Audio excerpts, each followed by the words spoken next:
situation happened today, obviously one of our typical arguments today is about what Jesus says, directly says, and doesn't say.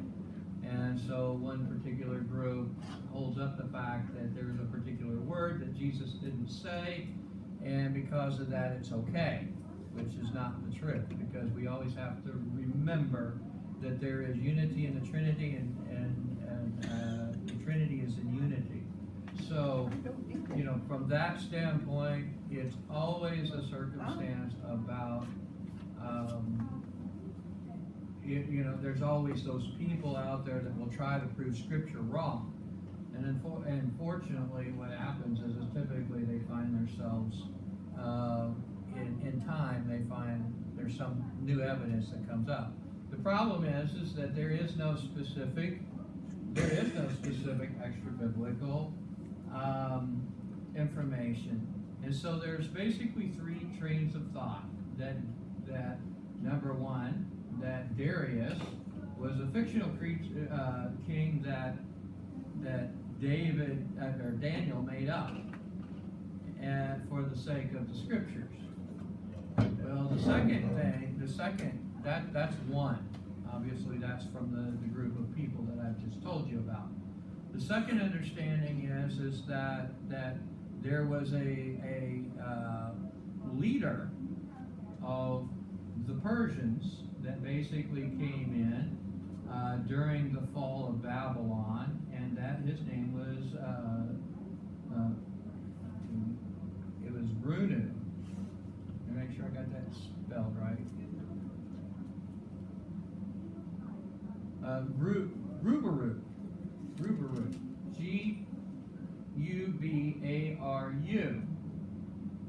because there was a period of time as the Persians came in that Cyrus, the Persian king, did not come directly. It was one of his generals that kind of took care of Babylon for a period of time. And so they think that Darius was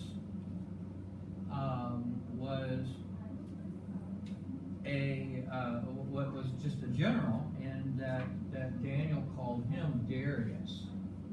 That is the second theory behind it. The third theory is that, and it seems to be the more plausible one, because as Daniel's explanation of the means was a mixture of the Persians and it was a mixture of basically the Persians and the and the Chaldeans, and so historically that was kind of known as the Mede Empire, even though they were Cyrus was specifically Persian. Now the thing about it is, though, what we hold as probably being the more truthful one is that when Daniel, and the dates of this all kind of fit together, is that when Cyrus came to Babylon, that the name that Daniel would call him was Darius of Mede, because from a historical standpoint, he would have been a Mede.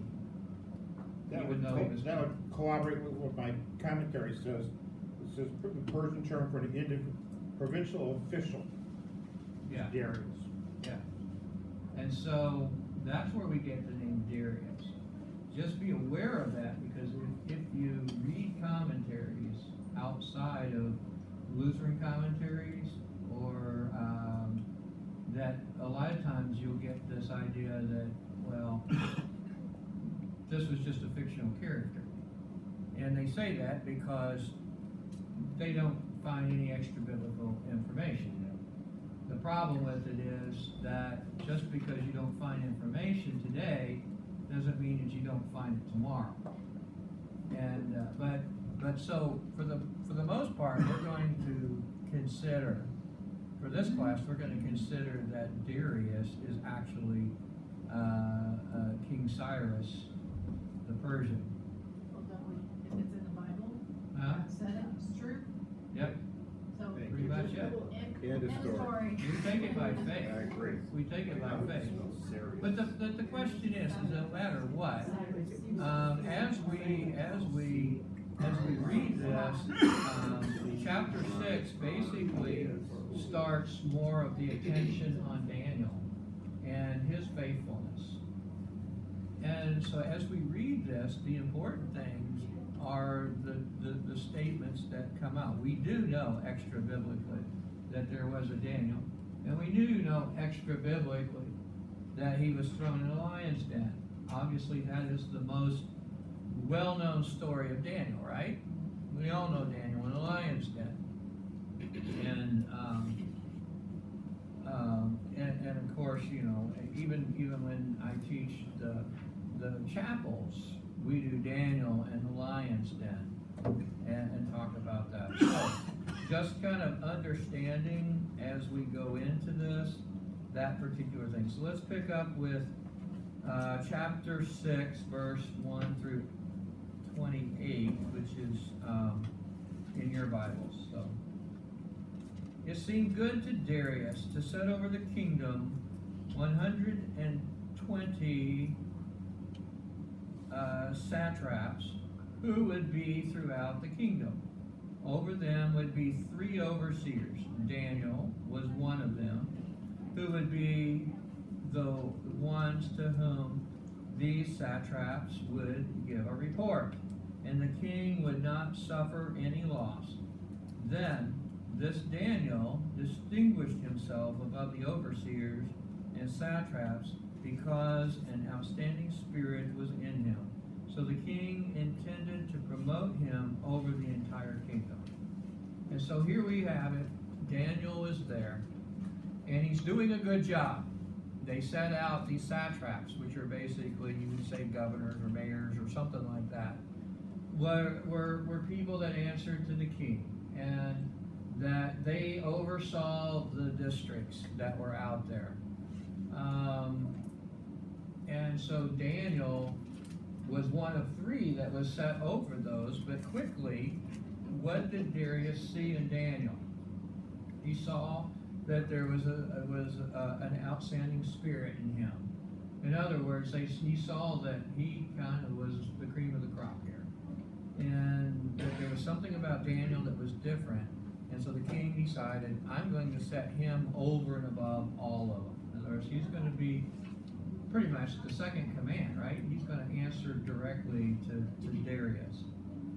Then the overseers and the satraps kept seeking to find an accusation concerning Daniel with regards to the kingdom. However, they were unable to find an accusation or corruption because he was trustworthy and no neglect of duty or corruption could be found concerning him. Well, it kind of speaks to today's day, doesn't it? You know, he was trustworthy. He wasn't. There were people that evidently these satraps or regional, I would probably say they were probably mayors or everything. They were jealous of Daniel, and probably because of it, they didn't want him to be in charge. So they were trying to find something to accuse him of, something to blame him on. You know, he was over there talking to Ukraine, right? You know, or something like that. But they were trying to find something to accuse him. But every time that they looked, there was nothing there, because what did he do? He discharged his duties faithfully to the king, and there was no corruption in him. He didn't seek to do anything corrupt, and he really wasn't like them, in other words. if you really look at it, he wasn't like them, because they were probably vying for power, and so they got together and they colluded with one another. Then these three said, we will not find concerning this Daniel any accusations unless we find something against him in the law of his God. Okay? So they already know that when it comes to the rules of the kingdom, what did Daniel do? He followed the rules, right? He carried out his duty as well. And so now, what did he need to do? They needed to find some way to be able to entrap him. They needed to find something that his God required of him, and find some way of using that against him. Okay? Then these overseers and satraps came as a crowd to the king and said this to him, Darius, your majesty, may you live forever. Obviously, what are they doing? Kissing up, right? And flattering him. You know, flattery will get you everywhere, right?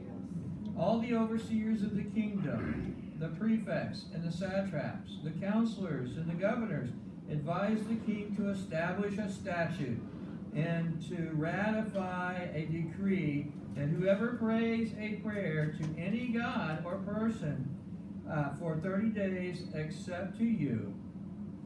Okay, so what's he doing? They're playing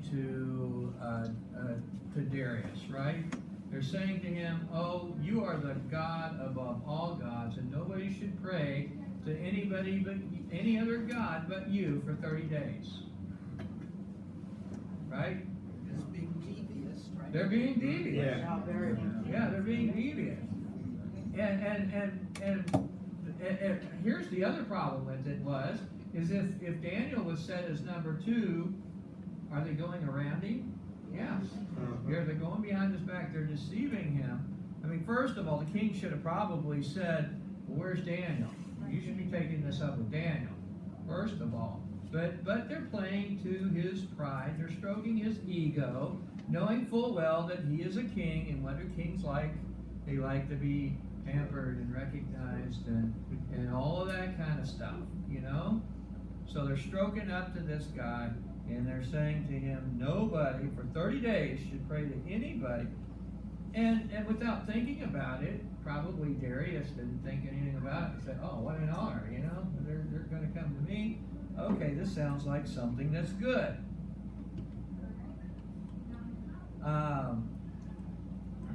Your Majesty, he will be thrown into the pit of lions. So they have a penalty with it. They tied a penalty with it, and that is that you're going to be thrown in the lion's den, right? Cool.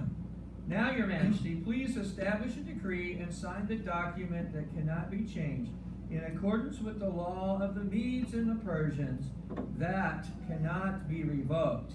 Therefore, King Darius signed the written decree. Okay, so they got him to sign this decree, and of course he didn't know what was in it until he signed it, right? Pretty much.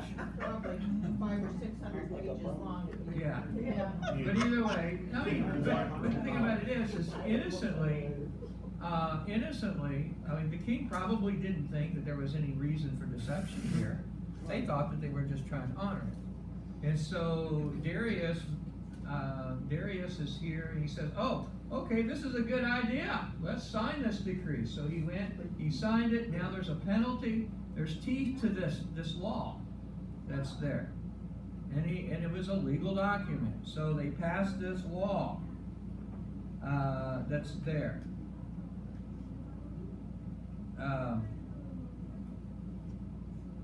Therefore, all right. So now, when Daniel knew the document had been signed, he went into his house. It had open windows on its upper story facing Jerusalem. 3 times each day he would kneel on his knees and pray and offer praises before his God, just as he had been doing before this. Then these men came as a crowd and found Daniel praying and seeking favor from his God. Okay, so they set Daniel up. Daniel went up and did everything that he did before. Didn't change his thing. Went up to his room and he stood at the window and he kneeled at the window and he prayed to God 3 times a day. Okay? People will follow the Daniel diet. How come we don't follow the Daniel prayer diet, right? Okay. Okay, did they not know what happened in the kingdom prior to Syria's taking it over? That, I mean, they went into the fire. Yeah. Okay, same kind of, it's like the Yeah. same story all over again. So they had no idea what went on in the kingdom, or they just didn't? Probably King Darius didn't, or they would have looked at that maybe as a fairy tale. But chances are, remember, this is the third king removed. There's been some years that have gone past here. But I would just think because Daniel's still being there and so high up, that Yeah. it would be like, you would know his history.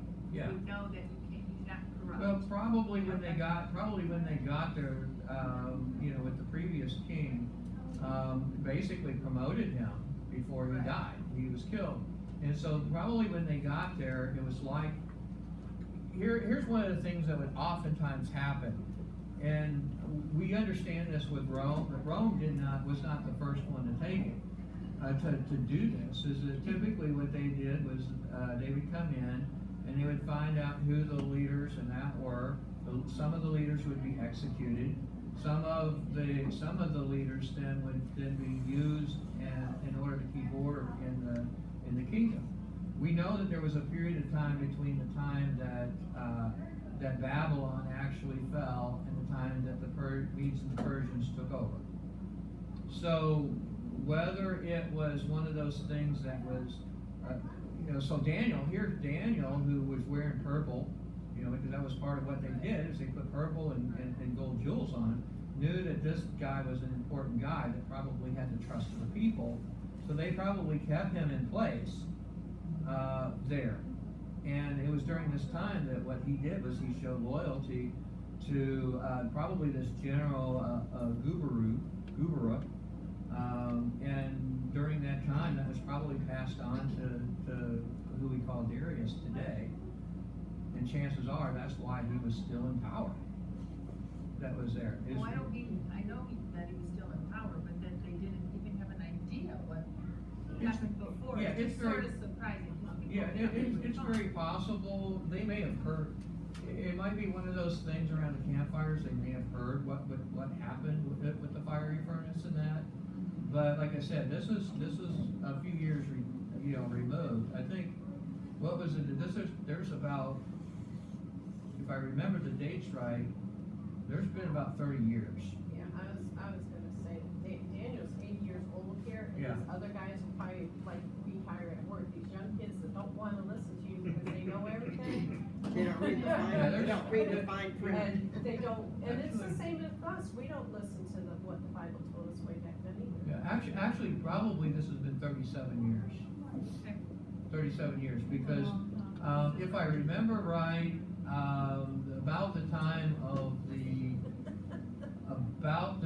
it was in about 536, 7. Yeah, it's been a few years. So it may have been one of those things that was just lost in history. It may have been a tale. It may not even. It's possible that there was this understanding about a Jewish God or a Hebrew God, but there may not. It may have been more folklore by that time. I mean, think about it. Today we get people that still talk about moon landing as being fiction and all that kind of stuff. And there's things that happen that people just don't believe. Even the Holocaust. Yeah, even the Holocaust and that kind of thing. So I would think that it was probably faded a little bit. And it's easy for us. It's easy for us because we live during a time of technology and that kind of stuff's brought up an awful lot. Then there may have been. It may have gone into the archives just like other miraculous things that might have happened. And so time has basically kind of diluted it, yeah, or whatever you want to say. Okay? And it's possible that, too, we see this today, when you have people that are, that are set against setting somebody up, that the envy, If they put blinders on. yeah, the envy blinds people, right? Envy blinds people. And so, there's a possibility that they were just blinded. Because really, the only person that's being duped here is who? The king. Well, the king, Darius. Because he's the one that's being duped. People are so jealous, they're focused on nothing but. Yeah, they weren't gonna bring any of that other stuff up. All they were doing was basically they set up a law that sounded good. And remember, at this point in time, Darius didn't have any, well, we're looking at it from hindsight. At this point in time, Darius didn't know that this was gonna go against David. In fact, we don't, or Daniel, we don't know if Darius knew that he went and prayed. That may not be, we're gonna kind of talk about that a little bit in church today anyway, about being prideful or boastful. Well, that's not what Daniel did. Daniel probably didn't push that stuff. He went home and he quietly did his prayers 3 times a day. I mean, how many of us at work go up and say, I said my prayers today? Well, God said. Huh? God said to go to your room and pray and don't, And like no, the Pharisees, yeah. go out and pray and say, Yeah, I mean, yeah. Obviously Jesus says that, and that's in the New Testament, but yet that's the way, they would have known that. They would have known that.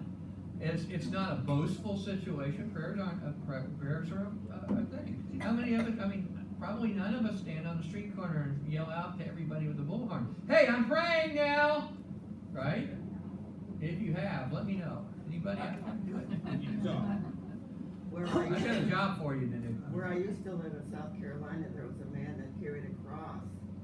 And he was a Christian. Yeah. And he would say, he would talk about God. He wouldn't pray to God, but he was trying to bring other people to God. Well, in Fort Wayne, we had a guy that stood on the corner every day and with the bullhorn would say, the kingdom of God is at hand. Repent. Yeah. And he just Repent. repeated that over and over again. Over and over. Kingdom of God. I mean, it was It's like, how many from years ago 4 was o'clock that? to 6 o'clock Clear at as night day, see? on this one corner. Yeah. He would stand there just about every single day, and he would do that. But chances are most of us don't go out and share with everybody that we're praying, right? Especially if you knew that you're in a hostile environment. I mean, Daniel really probably didn't fear a whole lot, but he still knew that it was a pagan environment. He still knew that he was not, this was not, he wasn't among other Christians, other people that believed in God. He might have had a Bible study over to the side, who knows? But for the most part, he knew that he was in a strange land, right? And so, what did they do? They went in and they did that, and they duped Darius, because Darius, if it is the king of Cyprus, or King Cyrus, he may not have heard about anything before, and he didn't know that they were really setting out to do this against Daniel. He probably knew Daniel. He knew Daniel did a good job, and he was the cream of the crop when it come to running the affairs of Babylon, of what he has been set over. He was able to run the people, and he was able to keep order with that. And so the one that they're really duping here is us, and chances are when they came to him, it was one of those things, hey, let's do this. Because it sounds like a good thing. If you're a king and you got your people coming in and saying, hey, you're a god, and so nobody can pray to any of the other gods, but only you for 30 days. Would that sound harmless for the most part? He didn't know anything about Daniel at that point. They were No. keeping that undercover. They were probably keeping it undercover. Yeah, he may not. Signed decree. That's right. And so so that's the setup. So they're coming and that. It says now,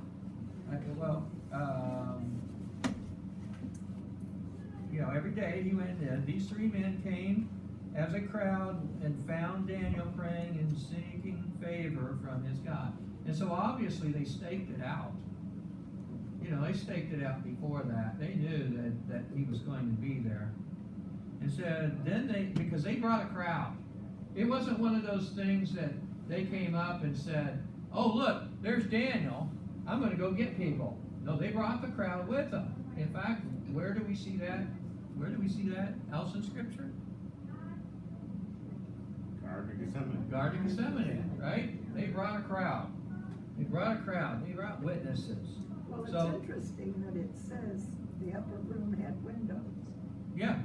I just thought that was interesting. Well, if They you made go, I note mean, of it's, that. yeah, it windows and, you go and you look at it, they had, all of those, they would have had windows, in any of those buildings that were over there. They put windows, thousands and thousands of years. So, okay. So, 13.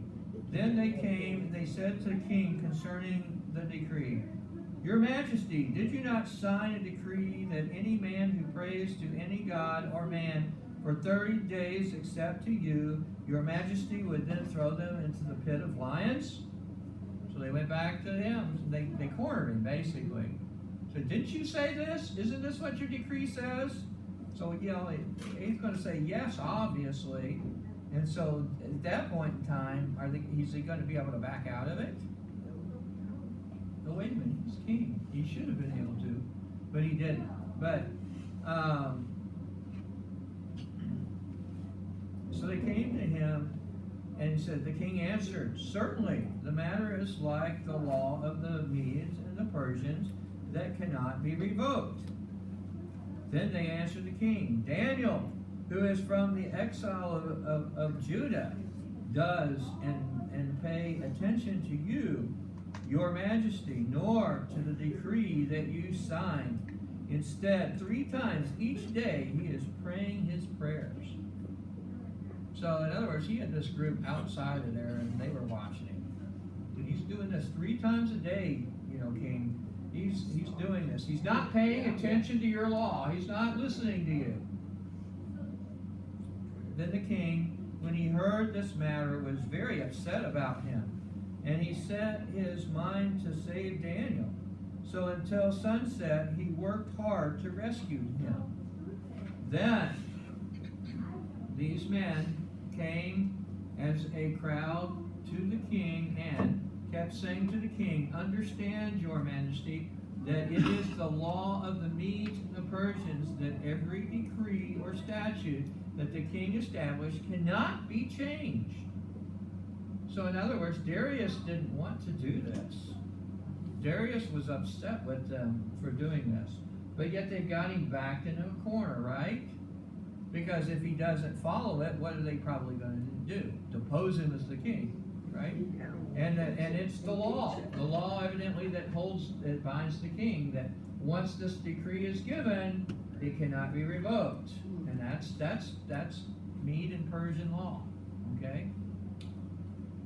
And so the crowd and the king kept saying to the king, Understand, Your Majesty, this is the law of the Medes and the Persians, and every decree or statute that the king establishes cannot be changed. Then the king spoke, and Daniel was brought and thrown into the pit of lions. The king said to Daniel, May your God, whom you serve continually, save you.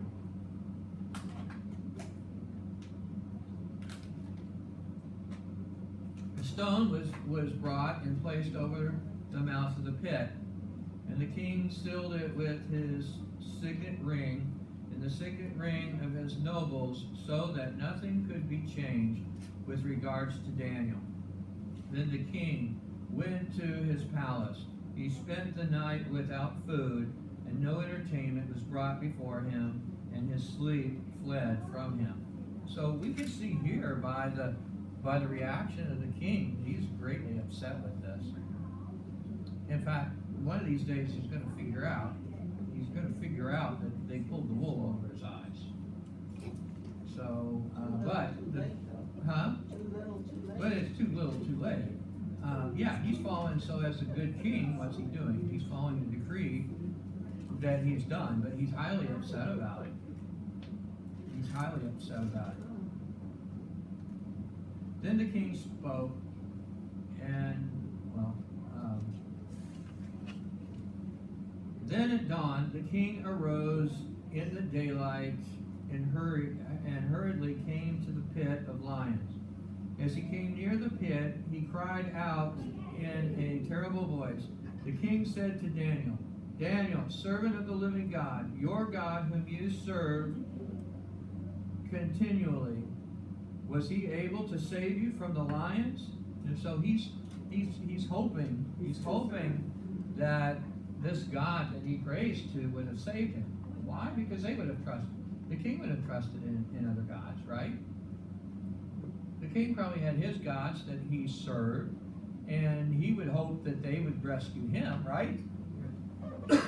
And so he said, I hope that this God that you pray to, I hope he's going to save you. And so it's one of those, you can kind of see him probably as a king, hurriedly going, not running, kings don't run, but hurriedly going down there and yelling out, saying, Daniel, just hoping to hear his voice. That, maybe... He was a living God. Huh? He wasn't any of those wooden gods or idols. No, he wasn't. Daniel's was a living Yes, God, Daniel's was the living God. So the king said to Daniel, servant of the living God. So he acknowledged right there. And so maybe that's a hint that maybe they did have some understanding, or maybe he did. That was there. But like I said, when he did the decree, he didn't intend this to go against Daniel. And he probably wasn't thinking, yeah. And so, and it was probably, like I said, it probably was not on the forefront of his mind. He knew about this, probably maybe from legends or whatever, maybe from talk in the courts or something, but yet that probably wasn't at the forefront of his mind. He wasn't even thinking about Daniel when he signed the decree. So he said, oh, this sounds like a good law. And he didn't think it would be used against him, but it was. Then Daniel spoke with the king, Your Majesty, may you live forever. What did he just say? The same thing that the deceivers did. May you live forever. My God sent his angel and shut the mouths of the lions, and they have not hurt me, because he found me innocent before him. Also before you, Your Majesty, I have committed no crime. Then the king was very glad and said for Daniel to be brought up from the pit. So Daniel was brought up from the pit, and no harm was found in him, because he trusted in his God. The king spoke, and these men who maliciously accused Daniel were brought and thrown into the pit of lions. They, their children, and their wives. They had not reached the bottom of the pit when the lions pounced them and crushed all of their bones. And so we see this. This was not even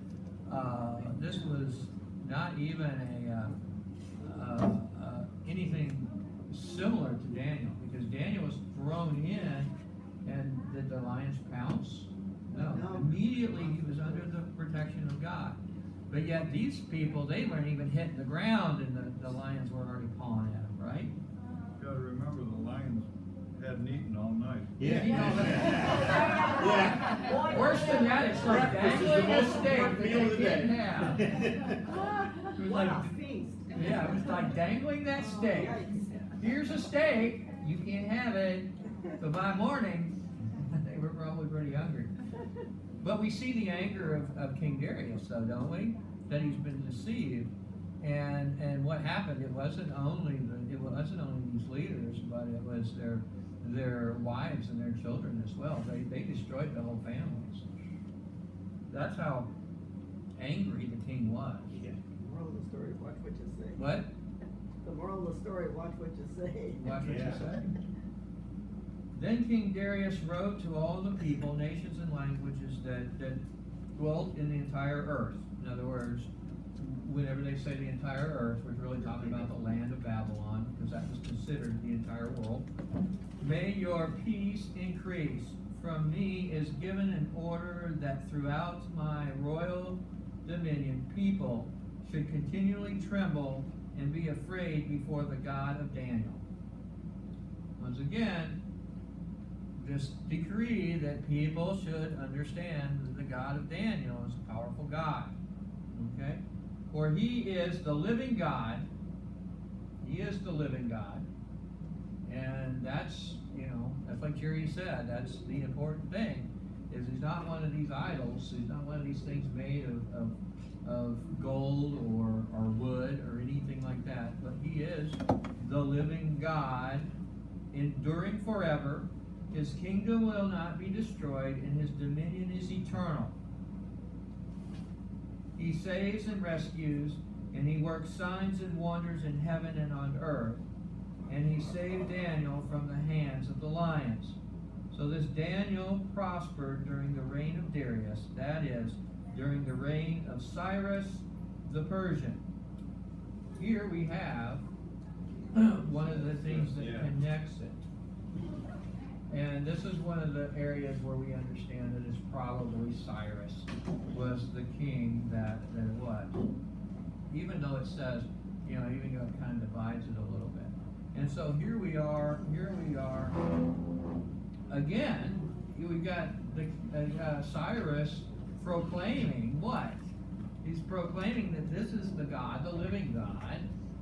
He's going to live forever, that his kingdom is eternal, that this is being held out here, but do we know if he became Christian?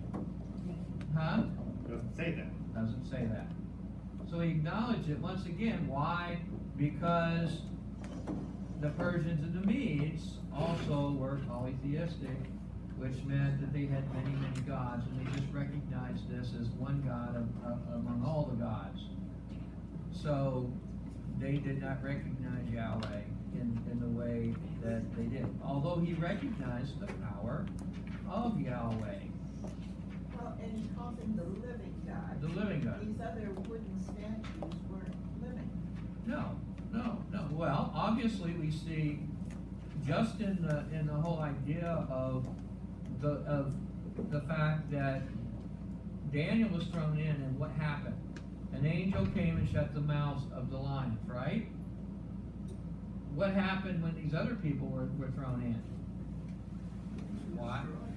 Nothing happened. And so that there, he would recognize that there is a living God here. That Daniel's God is a living God because he acted. He acted. Okay? All right. So, gosh, we got through a whole chapter today. We're going into 7. And this starts another section in Daniel. It's Daniel's vision of 4 kingdoms in the establishment of the kingdom of God, which is really an extension of what was brought to Belshazzar, right? The first time, yeah. Yeah. The first vision. That's right. Is this considered his last vision? Because my timeline says originally 605 BC they were exiled to Babylon, and 536 Yeah. Daniel's final vision. So 70 years later, some years. 8 says something about a vision of a ram and a goat. Yeah, I think there's another, but it depends on whether you consider this one vision or 2. But I don't think that, yeah.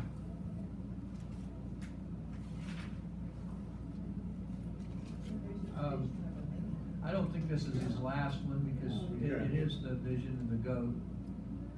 I think it's the last one that's there. All right, let's go ahead and start with 7. Daniel's vision of the 4 beasts and the coming of the Son of Man. In the first year of King Belshazzar of Babylon, Daniel saw a dream and visions of his head upon his bed. Then he wrote the dream. He related the main words. Daniel said, I was looking in my vision in the night, and behold, the 4 winds of heavens were churning the great sea.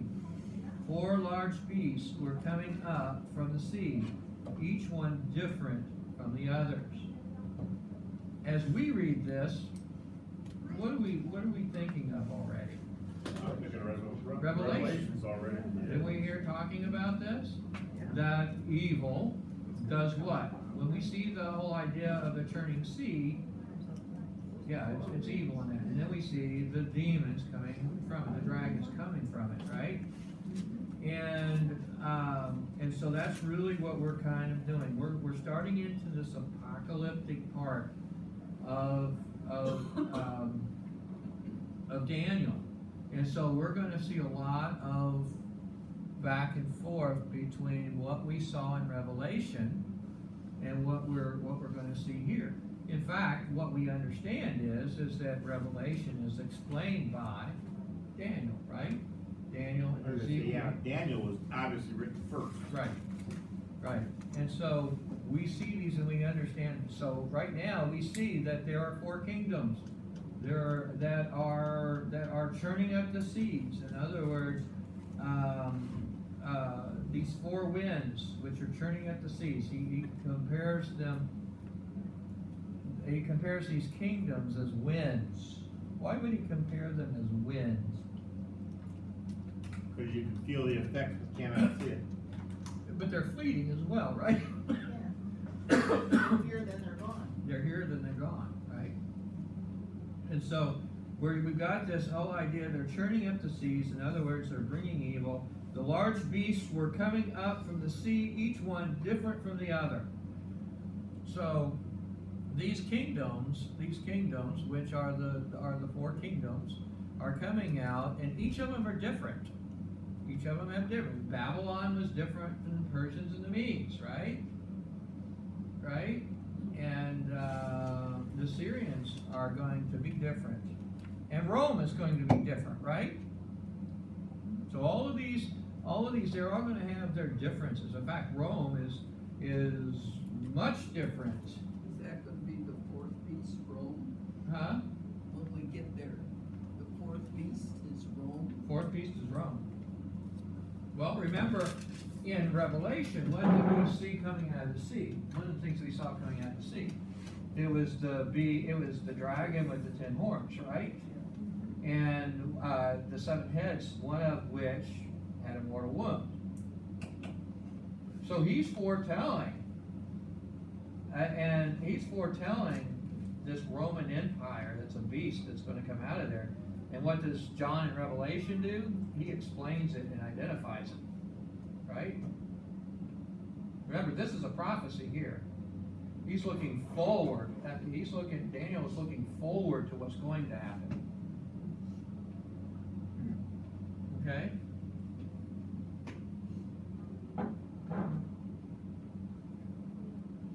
The first was like a lion, and it had wings of an eagle. It kept looking until the wings were plucked off. Then it was lifted up from the earth, and it was made to stand on its feet, like a man. A man's mind was given to it. Okay, so the first one we look and we see that it was like a lion. The second one,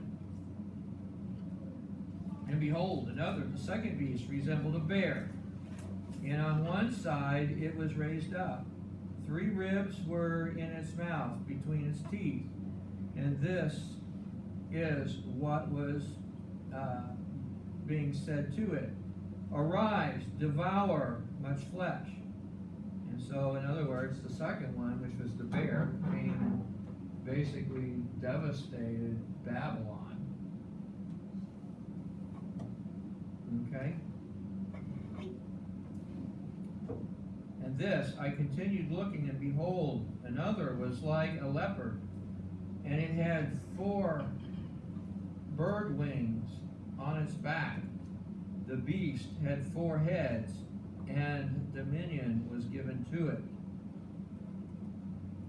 And this I continued looking in the vision of the night, and behind, and then the 4th beast was frightening and terrible and exceedingly strong. Well, what do we know about Rome? It was probably the strongest empire of the 4, right? It was devastating. It was brutal. I mean, we know that. Remember, Rome didn't invent some of the things that they did. They made it better. They were the BASF of the time. Crucifixion had been used before, but what did the Romans do? They made it worse. They made it more cruel. That's when they were the ones that added in the floggings, in those kind of things. It had a large iron teeth, and it devoured and it crushed. And what was left, it trampled in its feet. Now it was difficult. It was different from all the other beasts that were before it, in that it had 10 horns. Okay? What did the horns signify? Caesars. Huh? Caesars. Well, the horns signified the power. Remember, it signifies power. And this we know about Rome, because when Rome had such a reputation, right, that many places that it sought to conquer, what would they do? They would just lay down their arms, right? They would seek. In fact, that's what Israel did. Israel negotiated with Rome to come alongside of Rome so that it wouldn't be decimated. But for those who sought to defeat Rome, what did they do? They basically walked over them, right? Their power was so mighty that they trampled. They literally trampled some of these areas that they went into war. Probably a good depiction of that is the opening battle scene in Gladiator. I mean, they come in and they literally trampled over these people. And the thing about it is that they came in such number and such force that it was basically like weeds underneath of their feet. The fourth people there don't identify it as any animal, right? Huh? The 4th beast, they don't. No, they just say it's a beast with 10 horns. Well, which is where we bring it forward, and we see that in Revelation, because John brings out the idea of Rome being the dragon with the 10 horns, with the 7 heads and the 10 horns, right? Right? And the horns represent power, all that things that we talked about before. And so here we've got this. Now, I haven't heard this talk for a little while, but this is a section that, once again, the millennialists will use to describe the future. And these, what they'll do is they'll try to identify these beasts or these animals with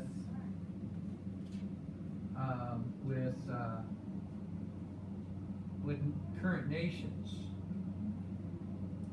Okay, they'll try to do that, and I guess about 15 years ago, when Russia was really doing some things, there was always, I don't know if you all remember, but people would always talk about the bear. Well, who's the bear?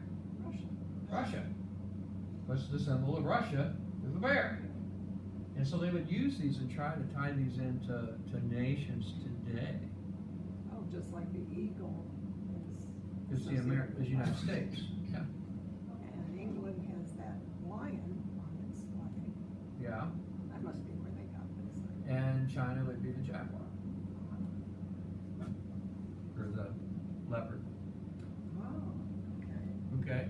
yeah. And so China what was the leopard. and so what would happen is they would see these and they would say, they would use these symbols and say, oh look, the apocalypse is coming, because what are we seeing?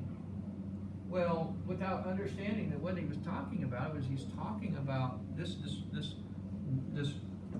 dream is about those kingdoms, not kingdoms today. But yet the Kingdoms back then. huh? Their kingdoms back then. The fourth one is Rome. The fourth one is Rome. The other three broke up. Yeah, but see, the millennials don't look at it that way. They look at the, Yeah. remember, they look at the beast as to come, not That's been. that it's been here. Is that consistent with what you talked to a couple of? Yeah, you know, it really doesn't make any sense, because then why, how would people back then that he's writing to understand it? What was that? They wouldn't be able, They wouldn't be able to. What good would it have been for it would be them? senseless gibberish. Yeah, but what he's doing is, remember, who is the audience of Daniel? The kings. And if we really understand it, in a way, it's a call to repentance, isn't it? He gave Belshazzar opportunity, right, to say, here. Now Ezekiel is speaking from outside of the kingdom. He's speaking to the regular people, right? And he's saying, he's telling the people, as he's talking to them, he says, these beasts are coming in, and don't get too proud of yourself, because guess what? You're going to be taken out too. God is just using you and so Ezekiel's claim is looking at these visions that he has, and they're really the same visions. They're saying the same thing, only the audience is different. This is to the king. These are to the king. Where Ezekiel's is to the people. To the king, they're saying, basically, Daniel says, this is what's going to happen if you don't repent. Right? This is what's going to happen. You're going to be destroyed. Okay? And then there's going to be somebody else that's going to take your place. And there's going to be another one that takes your place. And he tells the beast, we haven't got to it yet, but he's basically going to tell the beast, guess what? You're dead. You're done.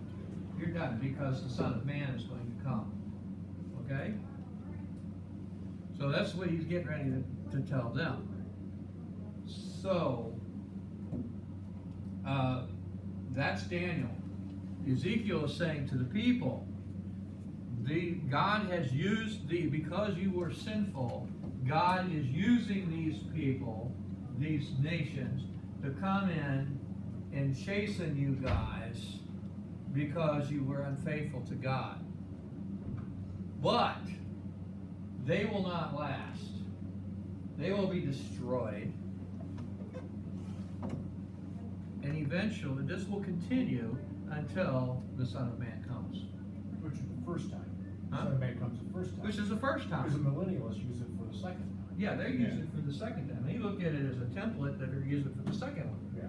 But the first time is what it's all about, because the reality here, if we really go into Revelation and John straightens it out, is what does he say? Is John says, okay, Satan at the end is going to gather all the kings of the world in order to fight the people of God, and guess what? It's over. It's done. It doesn't even start. It's kind of like, in essence, it's kind of like what happened to the satraps and that got thrown into the lion's den. They didn't even hit the ground and it was over for them. And for these kingdoms of earth, for evil and kingdoms of earth, it is,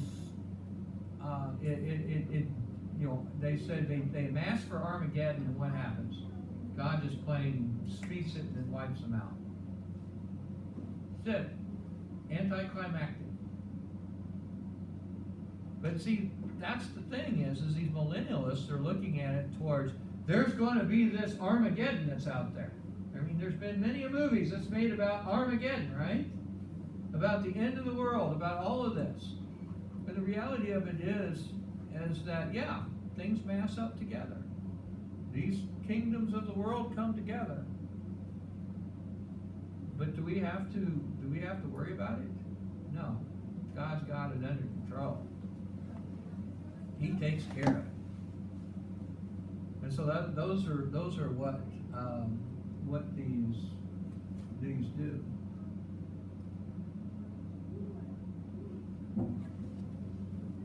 I was considering the horns, when behold, another horn, a little one, came up among them. And 3 of the previous horns were uprooted in front of it. And behold, eyes like humans were in that horn, and the mouth speaking great things. I continued to look until the horns were set up, and the Ancient of Days was seated. His clothes were white as snow, and the hair of his head was like pure wool. His throne was flames of fire, and the wheels its wheels were burning fire. I'm going to stop right there. Yeah, and in a couple of minutes, I watched a documentary the other day. It was about Satan. And the thing about Satan was they were trying to answer the question, how did we get to the modern day Satan depiction of Satan that we have today? And they look at art history throughout the whole thing. And because today we think the devil is red, right? And living in flames. But the medieval and the original, what we consider to be the first mosaic of it is actually the devil. Doesn't have horns, doesn't have all those things, but he's actually depicted in blue. He's actually depicted in blue. And there's the final one, which was actually, what was the king that had it done? It's over in Europe. They go through these different things, and of course you've probably seen the picture of Satan devouring men and all of that kind of thing. And the final depiction of it, of Satan, was as a beautiful angel falling from heaven. And then morphs, once he's in hell, he morphs into this thing with horns. And we really need to kind of pay attention to these pictures that are there, because the fire that we see here is basically depicting the wrath of God coming in. And when we look at Satan, hell is a depiction of the wrath of God. We ever thought about that way? You know, a lot of times we have a tendency to say, we know that hell is hell because of the separation of God and man, right? People that go to hell, they are separated from God. But the fire itself is not a work of the devil. It is the wrath of God. His presence will be in hell. God's presence will be in hell. Yeah, and it's in his wrath. And so that's one of the things that oftentimes we kind of get backwards as we look at this stuff. is we have to realize that the real depiction of what Satan is not that horned beast that devours like you see in Dante's Inferno. The way that he comes to us and he knows us is in this dark angel. Looks just like, the thing about it is though, is in this original picture, the two angels, other than their color, are basically the same. And so that's what we have to understand about Satan. That's what makes him so scary, is because he comes to us in deceit, just like we saw what happened here with Darius, right? This was all about deceit. And that's exactly the tool that Satan uses with us today. So, I'm going to leave that to there, and we're going to talk a little bit more about this vision next week. We'll expand and break it down a little bit more. I just wanted to kind of get an understanding and think about it. And so next week, we'll pick up a little bit more of the meaning of some of these things. And so we go from there. May the Lord bless you and keep you. May the Lord make his face shine upon you and be gracious unto you. May the Lord lift up his countenance upon you and give you his peace. Amen.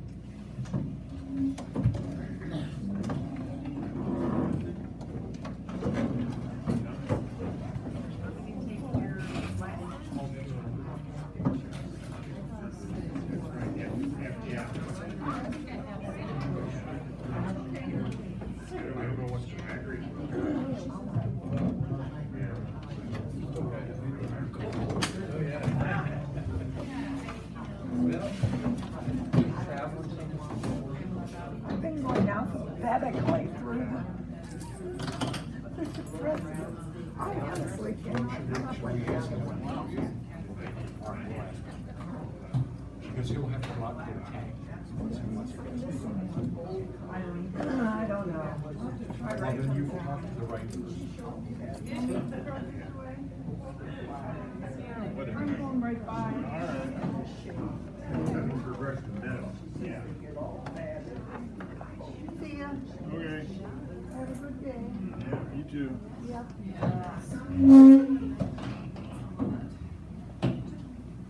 Thank you.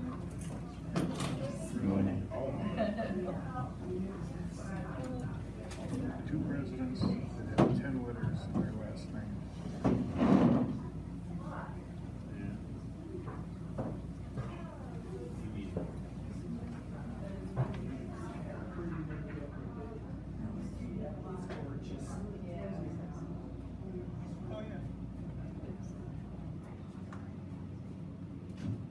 I was wondering what happened to you this afternoon today. Just yakking, whatever. Yeah. And then I didn't want to interrupt, so I just let it go. It is what it is. I'm still here as normal. I need you to stop sometime this week if you have time, or whatever. I need you to stop at Slime's Auto Service, the dealership, the car dealership, in the parts, the service area, right, over there. They have my sticker, my handicap placard. I forgot to take out of the van, out of the used car. Tomorrow.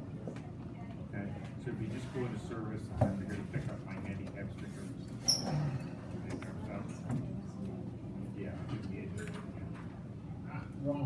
could think about that if you come Wednesday, if you don't come Wednesday, I understand. Yeah, I don't.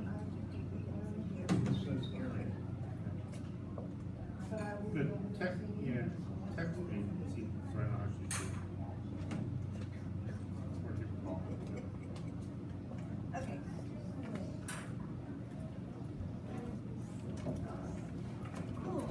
Okay, Richard. Yes, ma'am.